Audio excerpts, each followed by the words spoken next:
We're on the air in 5, 4, 3, 2.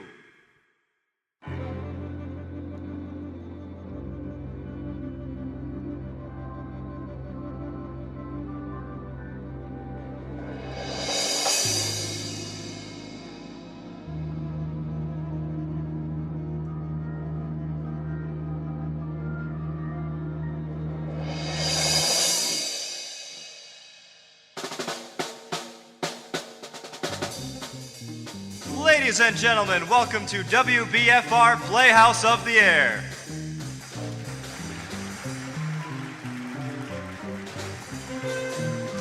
We're so pleased to have you here this evening. Now, let's meet our cast.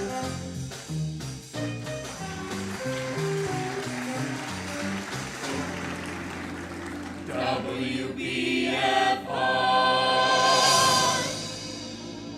in New York City.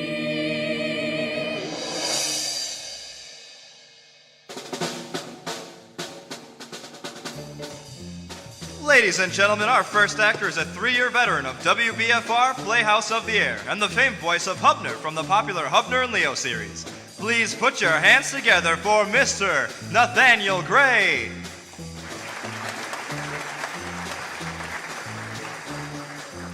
Enticing her back from Europe and beyond, WBFR is proud to welcome the newest addition to their gifted pool of voice actors. Please welcome the talented Carolyn Teena Bailey.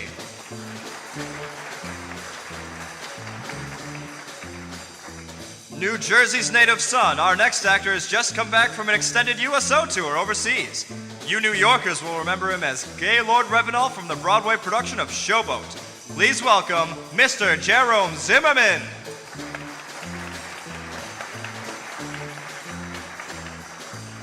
Once the famed voice of Little Orphan Annie, the child actress is all grown up and a regular cast member at WBFR Playhouse of the Air.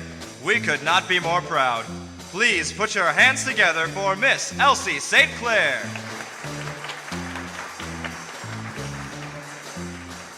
And finally, ladies and gentlemen, from the popular WBFR suspense series, The Edge of Midnight, please welcome, from London, England, the voice of suspense himself, Matthew Healey-Scott.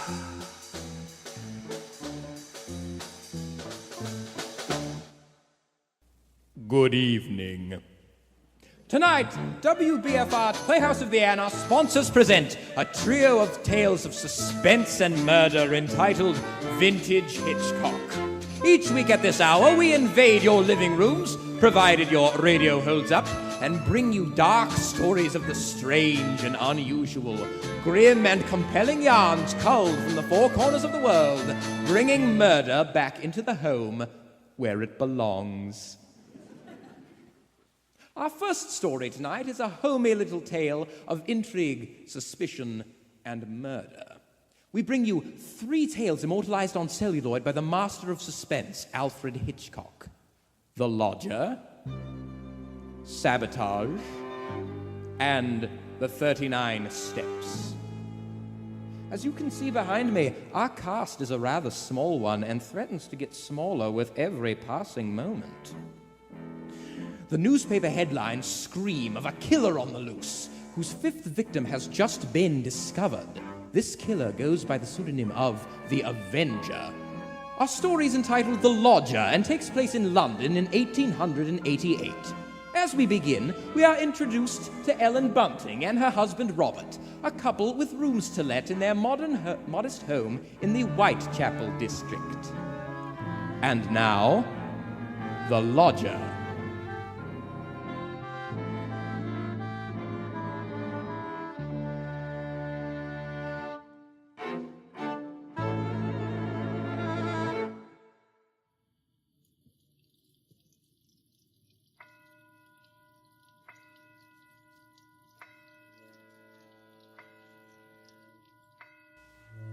Robert, how about this Avenger person?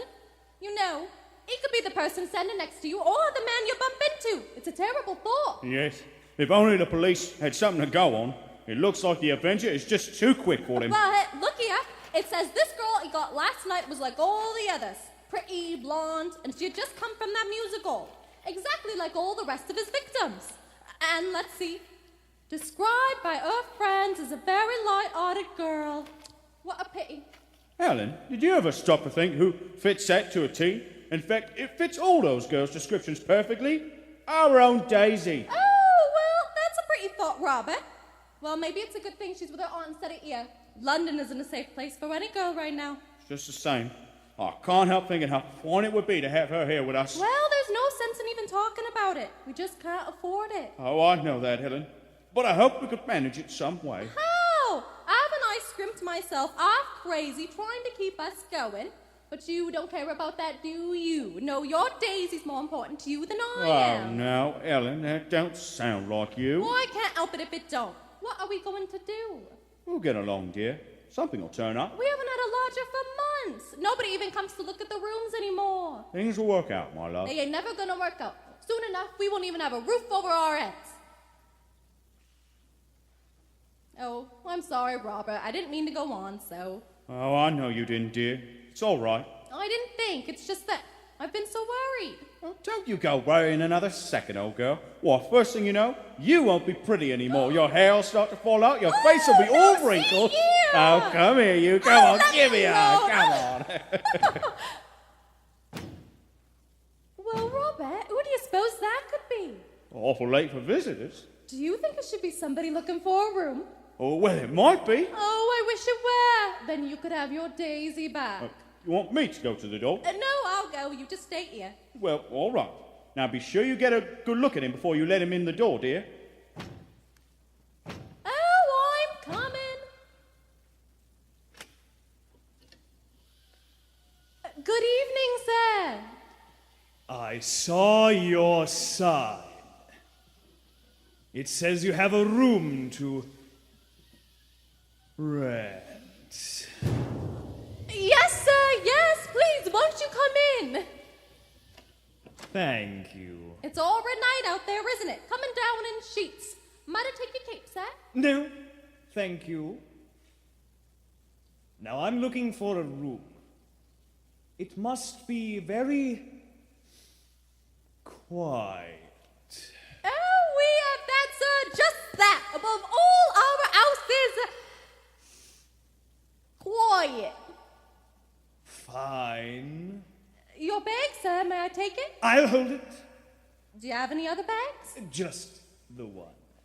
Now, if you'd be so good as to show me the room, please. Oh, yes, sir. Yes, sir. It's right up these stairs. This way. Thank you. You see, sir, there's just my husband and me here, and we're ever so quiet, and I'm sure you'll find this room to your liking, sir. Here we are. Now, we'll just light the gas. There we are. Very good. I think I like this room. Yes, it is pleasant, isn't it? And there aren't so many rooms with such pretty pictures, are there now? We've had them in the family for years, sir. Pretty pictures interest me very little. But what does impress me about this room is the very simplicity of it. The bareness.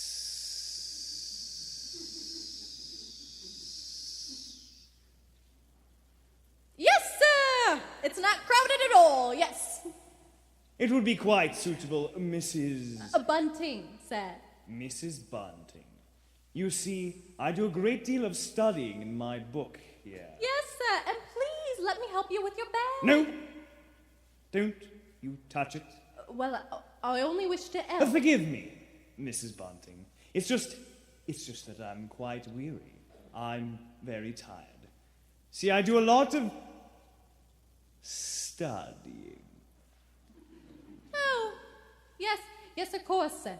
He bringeth them to their desired haven. Beautiful words, Mrs. Bunting. Indeed they are, sir.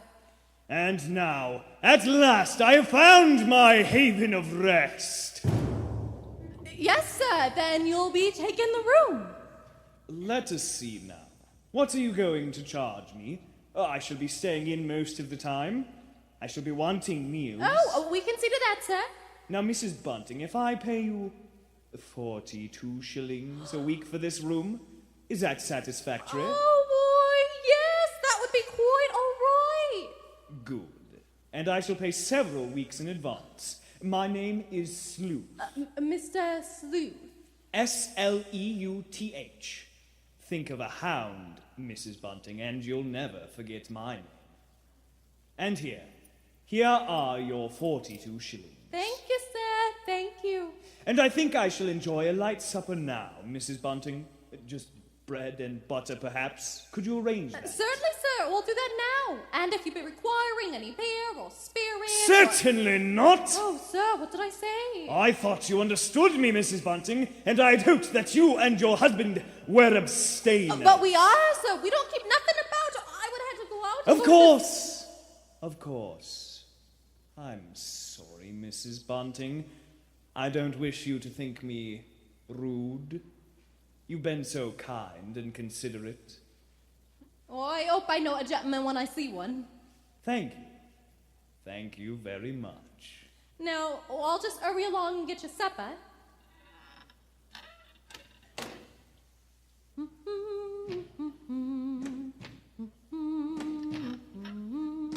Please stop that, you hear? Oh, sir, what did I do? You were humming that music. Oh, yes, but I... Music is an instrument of sin. Oh, yes, sir.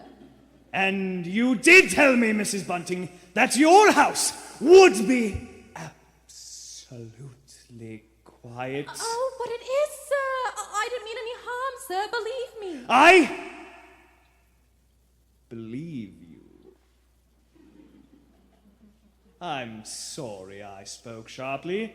I know you're trying to be considerate and kind. Oh, thank you, sir.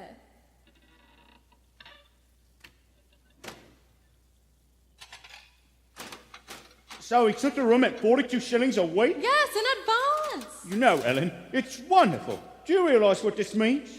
We can have our Daisy back. Yes, I know. Here, Robert, warm that teapot and put some tea leaves in it. Righto. We can have her back with us tomorrow. You know something, old girl? We're not going to worry too much about Daisy falling prey to that Avenger fellow. Whatever do you mean, Robert? Well, she's not a girl who takes a drink, you know? And what's that to do with it, please? Oh, something I read in a paper while you were upstairs with a gentleman. They just found out that every one of the Avenger's victims had been drinking. They figure he must be some kind of rabid abstainer. What a peculiar chap. Oh, what's that sound? That's Mr. Sleuth. He has a limp and uses a cane. Why's he pacing around like Never that? mind that now. Hurry, Robert. Put the butter on the tray. Hurry with it. Yes, now the tea. Why, I suppose it's all in order. Open the door, Robert. We'll take it to him right away. There you go, old girl. First thing in the morning, I'm going to fetch Daisy and bring her home. Oh, it's a wonderful thing, Ellen. Wonderful. Bring him his supper, old girl. I mustn't do that.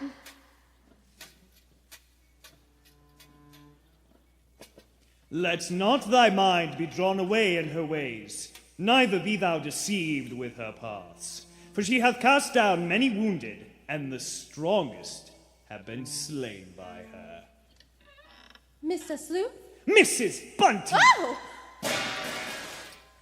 You will please knock before entering in the future, Mrs. sir, Bunting. your tray! I'll tidy it all up for you straight away and put another kettle on. That won't be necessary. I have decided to go for a walk. It's a pleasant night for one. Tonight? Well, very well, Mr. Sleuth. I'll have this all tidied up by the time you return. Very well. Oh, why, Mr. Sleuth. Yes? What is it? Those pictures, those pretty girls, you've turned all their faces to the wall. Yes, I've turned them all to the wall because they're wicked and sinful. Oh, sir, but I said... Don't you agree, Mrs. Bunting, that everything wicked and sinful should be purged from the earth? Yes, I do. I'm very glad to hear that, Mrs. Bunting. Now, if you'll excuse me, I must go. Good night, Mrs. Bunting.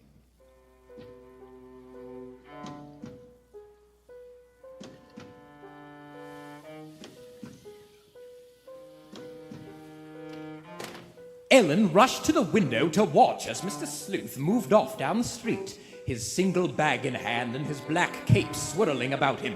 Finally, he was lost in the fog. She stared after him for a long while before doing the dishes and then retiring for the evening. And a restless night she had. It was almost dawn before she had convinced herself that, at most, Mr. Sleuth was a trifle odd. And perhaps, paying his 42 shillings a week, he had a right to his strange ways. It was morning when she was suddenly awakened by the shouting of the newsboys. Horrible murder! Read all about it! Murder at King's Cross last night! Offender strikes again!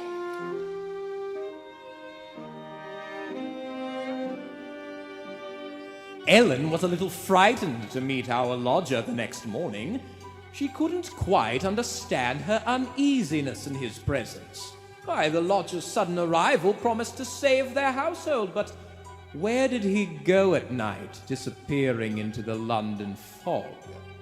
Since Robert had gone to meet Daisy, Mr. Sleuth ate breakfast alone. Ellen watched him through the crack in the door, and finally she went in with more tea. More tea, Mr. Sleuth? Thank you, Mrs. Bunting, but I don't care for any more tea. You're very kind. But I have to go on with my work now, if you'll excuse me. Her fear really changed to pity then. He seemed so helpless and tired, and he was so considerate. Why was she so uneasy?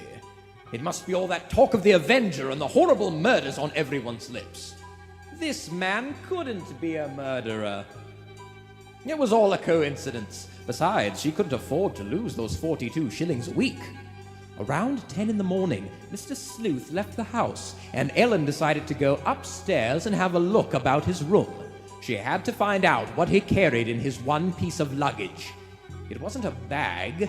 It was more like a case. Yes, a case for a knife. Ellen rushed up the stairs, her heart beating wildly at the thought she'd had of that case. No, there wasn't anything in the closet. She went over to the chest of drawers against the wall. Nothing in the top one. In the next one, there were just some socks and underclothes. The next one was empty. There was only one other place for that small, narrow case. The bottom drawer. And it was locked. She pulled and pulled at it, and suddenly she heard the front door open downstairs. Oh, are you upstairs, Ellen? Daisy's here. Oh, good heavens! Oh, Mother, it's so good to see you. It's so good to be home. Why, whatever's the matter? Yes, you're quite white, Ellen. Well, I'm all right. It's just, I wasn't expecting you so soon. Oh, it's good to be back, Mother. The country's all right, but there's nothing like London now, is there? No, there isn't. Well, as long as the Avenger's out and about, you're going to have to keep this young lady indoors, London or no London, and we're going to have to do something about that hair. Don't worry about that. I'll dye it, maybe. Oh, well, Daisy, I might as well get you settled. See, Father, what did I tell you? She'll have a dust cloth in my hand before I get my coat on.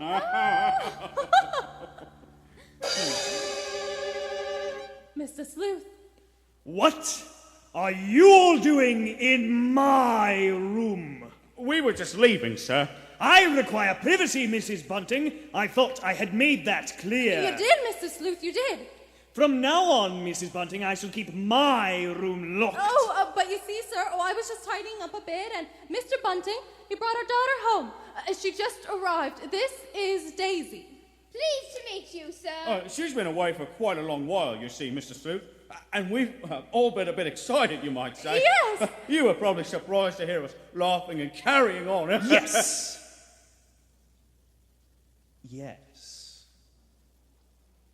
I must say I was. But then there are different kinds of joy, are there not, Daisy? Yes, I'm sure there are. Yes. There is the despicable, evil joy of the abandoned. And then there is the divine joy and happiness of the blessed. A vast difference, that. You understand that, Daisy, don't you? Why, yes, Mr. Sleuth. I certainly hope so, Daisy. Nowadays, there are so very few women like you who do. Why, Mr. Sleuth, you mean a girl's not to enjoy life at all? Not have any fun? Enjoyment and fun, my child, are the devil's breeding ground. All his implements are there. Pleasure and impropriety, the temptation of music and dancing. Oh, well, there's nothing I like better than dancing. And I'm not... You like to dance? She doesn't know what she was saying, Mr. Sleuth. She's just a child. Daisy, you know you've never been one for dancing. You never learned how. But I did learn, Mother, while I was away. And what's so wrong about it? What's the harm in dancing? It says she lies in wait as for a prey and increases the transgressions among men. I don't know what you're talking about. I've never heard such poppycock. Poppycock? You call the scriptures poppycock? Daisy, go into the front room. It's all right, Mrs. Bunting. It's all right. I'm used to that kind of talk. Good day.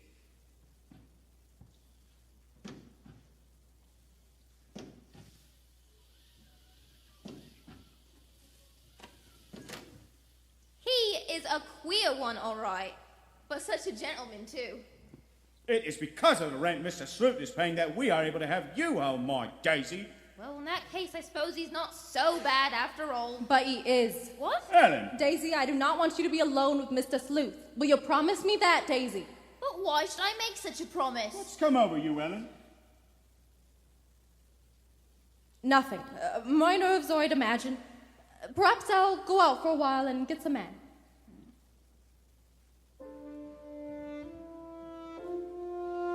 For a moment, Ellen was about to tell Daisy and Robert of her awful suspicions, but she stopped. They were only suspicions. At the same time, she had a thought. She'd go to the coroner's inquest they were having for the Avenger's latest victim, hoping to hear something, anything said that would clear her dreadful suspicions of the lodger. At least, she'd give him this one last chance. A woman was testifying as Ellen took her seat. The witness had seen the Avenger from her window, she said, and her description of him didn't tally with Mr. Sleuth at all. I can't tell you how relieved Ellen was, at least until it was pointed out that the witness couldn't possibly have seen anyone from her window that night because of the fog.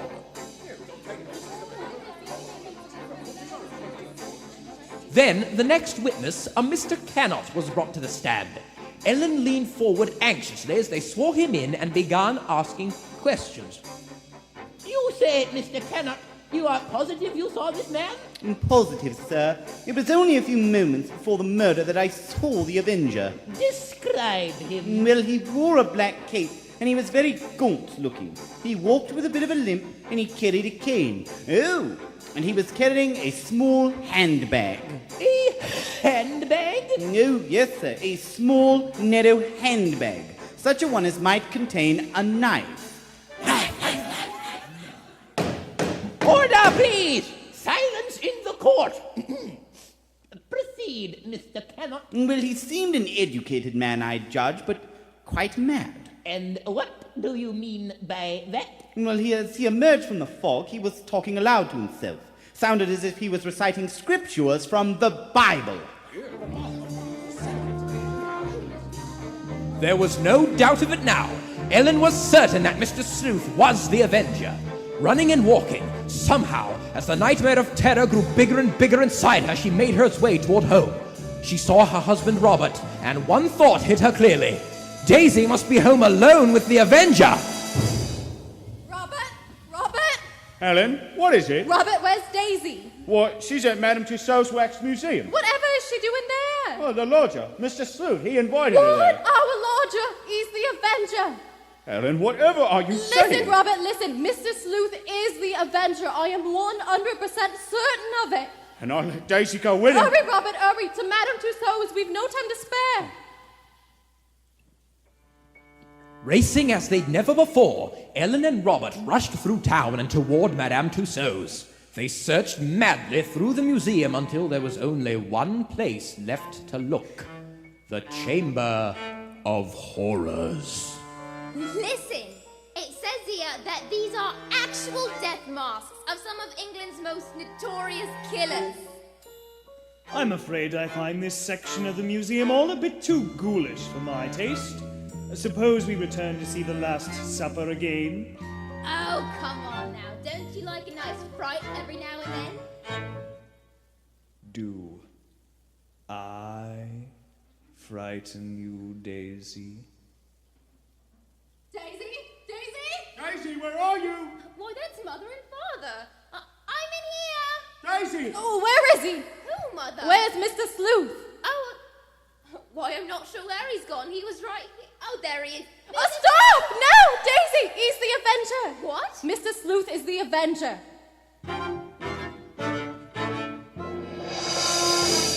Over the weeks that followed, the Avenger murders seemed to stop, and the Buntings never saw Mr. Sleuth again. He had vanished as suddenly as he had arrived. Each night as she prepared for bed, Ellen found herself haunted by the thought of him. Ready for bed, my dear? Yes, Robert. Good night, my love. Good night. Sweet dreams, my pet. You too. Robert, Yes? where's Daisy? She wanted to get her mind off things. She's at the musical. Well, I suppose there's safety in numbers, right, Robert? Right.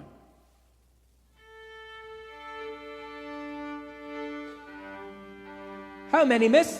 One, please.